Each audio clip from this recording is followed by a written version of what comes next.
Il y a ceux qui ne veulent pas en entendre parler, et il y a ceux qui veulent qu'ils restent avec eux pour leur faire du bien. Et si Jésus laissait chacun entièrement libre de sa décision?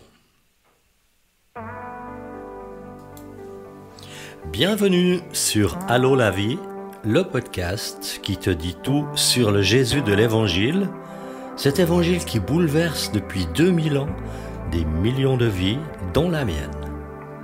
Je m'appelle Mathieu M. Et avec mes invités, je désire te communiquer l'espérance qu'ont fait naître en nous l'exemple extraordinaire de Jésus et sa passion sans limite pour les êtres humains. À toi qui rêves d'un port sûr où amarrer le bateau de ton existence, à toi qui rêves d'une nouvelle manière de vivre, ce podcast est pour toi. Réjouis-toi donc à l'écoute de Allô la vie, tout sur Jésus.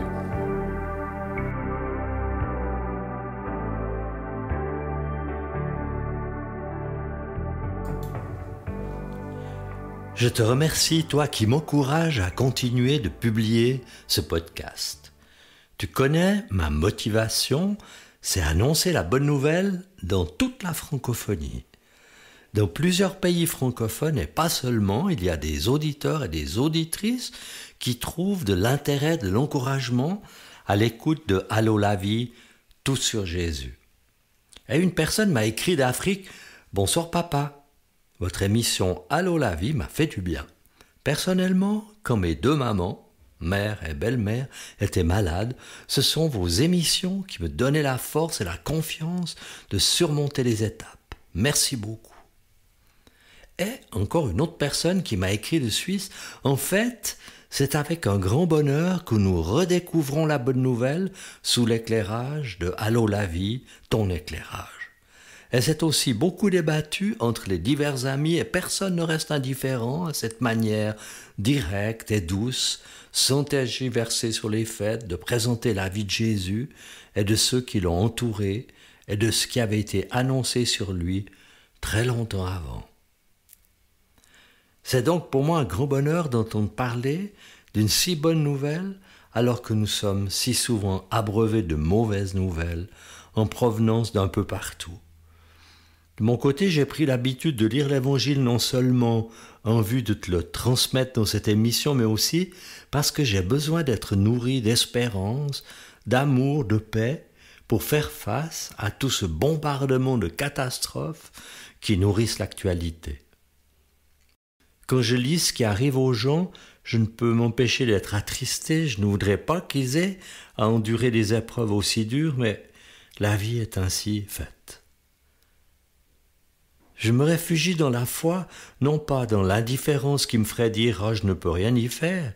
Je sais que la parole de Dieu est efficace pour changer les vies. Alors je puise en elle de quoi faire la différence au-delà des situations, quelles qu'elles soient. Maintenant, je veux te parler à toi qui vis des moments difficiles. Tu me diras, mais qui n'en vit pas? Des deuils, des pertes, des injustices, des rejets, des trahisons, des maladies. Ça peut frapper n'importe qui. Et je veux te parler à toi aussi qui vit au contraire des moments magnifiques. Tu me diras, moi je suis chanceux, j'ai tout ce qu'il me faut, je jouis de la vie à 100%, rien que du bonheur. Tu as certainement entendu dire cette phrase. Il peut t'arriver de la répéter aussi, mais Dieu n'existe pas, parce que si Dieu existait, etc., etc., etc. La seule question est pourquoi Dieu ne semble exister à tes yeux que lorsque tout va mal? Serait-ce histoire de mettre la faute sur quelqu'un? Et pourquoi Dieu ne semble ne plus exister selon toi quand tout va bien? Serait-ce histoire de mettre la situation sur ta chance, ta destinée, ton talent, etc. Moi, je crois sincèrement que Dieu existe au-delà de ce qui arrive et malgré ce qui arrive. Le mot Dieu signifie celui qui existe par lui-même. Il n'a pas eu besoin de recevoir la vie, il est la vie. Il n'a pas eu besoin d'être créé, il est. Et maintenant, dans les épisodes précédents, pour revenir à l'évangile de Luc, il nous a été précisé la mission de Jésus il nous a été raconté sa victoire contre Satan au désert, les débuts de sa mission en Galilée, ses succès, le rejet et aussi sa réputation grandissante. Rappelle-toi les paroles merveilleuses d'espérance prononcées dans sa ville de Nazareth, quand il disait « Je suis oint par Dieu pour annoncer que cette prophétie est accomplie. La bonne nouvelle pour les pauvres, aux méprisés de la société, aux exploités qui n'intéressent personne. La bonne nouvelle aussi, la guérison des cœurs brisés, ceux qui restent seuls avec leur peine. La délivrance pour tous les enchaînés, les opprimés, oubliés dans leur prison. La grâce pour tous, parce que personne ne peut se vanter d'être totalement innocent. » Certains pourraient penser que ce sont juste de belles paroles et rien de plus. Pourtant, dans la pratique, ce qui frappait l'auditoire de Jésus, c'était la pleine autorité avec laquelle il donnait son enseignement. Voici ce que Luc, notre cher reporter de l'Évangile, nous rapporte. Un jour de sabbat, Jésus est en train d'enseigner dans la synagogue à Capernaum. Et tout à coup, au milieu de cette assemblée, il y a un homme très excité qui se met à hurler. Un esprit démoniaque impur possède cet homme et le pousse à crier « Tu es le Saint de Dieu, tu es venu pour nous perdre !» Les gens se demandent ce que va faire Jésus, comment il va régler le problème. Et Jésus, rempli d'autorité, ordonne à cet esprit de se taire. Ensuite, il lui commande de quitter l'homme possédé. L'esprit démoniaque précipite l'homme au milieu de l'assemblée, puis se soumet et sort de l'homme sans lui faire de mal. Alors, la frayeur saisit tout le monde qui est là, et on s'interroge les uns les autres, mais on dit « Mais quelle est cette parole ?» Voilà qu'il commande avec autorité puissante aux esprits impurs et ils sortent. Et la réputation de Jésus gagne toute la région. En sortant de la synagogue, il se rend dans la maison de Simon. La belle-mère de Simon souffre d'une forte fièvre. Quelqu'un demande à Jésus d'intervenir en sa faveur. Et Jésus se rend auprès de son lit, il se penche sur elle et menace. T'entends bien, il menace.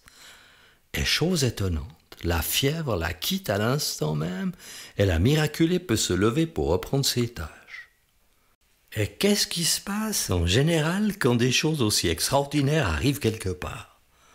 Comme on dit, le tam-tam se met en route. Et vous savez ce qui est arrivé à la synagogue ce matin? Bien, vous savez, le type là, excité, ben voilà, maintenant il est tout calme. Et la belle-mère de Simon, c'est vrai cette guérison? Moi j'ai un petit qui va mal, tu crois que si je l'amène, Jésus va pouvoir faire quelque chose pour lui? Et l'on entend dans tout le quartier au-delà une rumeur qui enfle. Hé, amenez vos malades, vos tourmentés par ici, Jésus va les guérir, c'est sûr. Effectivement, dès le coucher du soleil, une grande foule se rassemble devant chez Simon. Des estropiés, des aveugles, des possédés, des incurables, tous attendent leur tour. Et Jésus pose ses mains sur chacun d'eux, et les guérisons s'enchaînent. Tous sont guéris, et les délivrances se suivent avec les cris qui sortent des possédés. Au petit jour, Jésus sort de la maison et va s'isoler dans un endroit désert. Une foule de gens se mettent à sa recherche. Et l'ayant trouvé, ils cherchent à le retenir et veulent le persuader de ne pas les quitter. Jésus, ne pars pas, reste là avec nous, continue de nous faire du bien, de nous enseigner, de guérir nos malades. Mais Jésus leur répond, je dois aussi aller annoncer la bonne nouvelle du royaume de Dieu dans les autres villes, car c'est la mission que j'ai reçue. Et Jésus s'en va prêcher dans toutes les synagogues de la Galilée. Et dans ce témoignage, n'es-tu pas frappé par la différence qu'il y a entre le rejet que Jésus a subi dans sa ville de Nazareth et l'empressement des gens de Capernaum pour qu'il reste avec eux? Là-bas, la foule l'a chassé, ici, elle veut le persuader de rester. Jésus s'en va conformément à sa mission, mais tu peux imaginer les témoignages qui circulent dans toute la région. On n'en finit plus de se raconter ce qui est arrivé. Tu te rends compte, mon petit né aveugle, il me voit maintenant comme je te vois. Et tu te souviens de cette folle qui nous hurlait dessus à chaque fois qu'on l'approchait?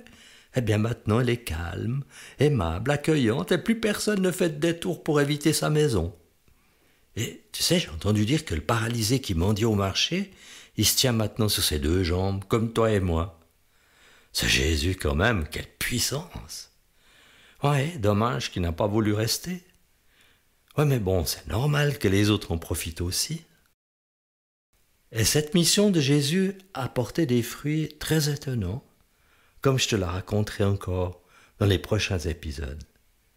Jésus est vivant, il est toujours le même, il veut te faire du bien dans ta vie. À toi de choisir.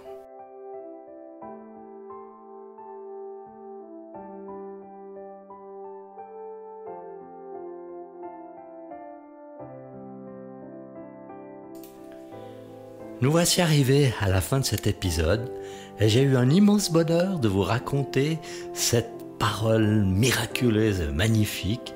Comme je disais à une personne, elle me disait « Je vois pas tellement de différence dans ma vie ».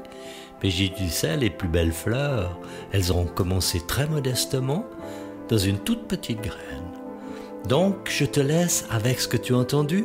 Tu as toutes les informations concernant ce podcast qui sont indiquées sous sa description et tous les moyens de communiquer par Facebook, par email.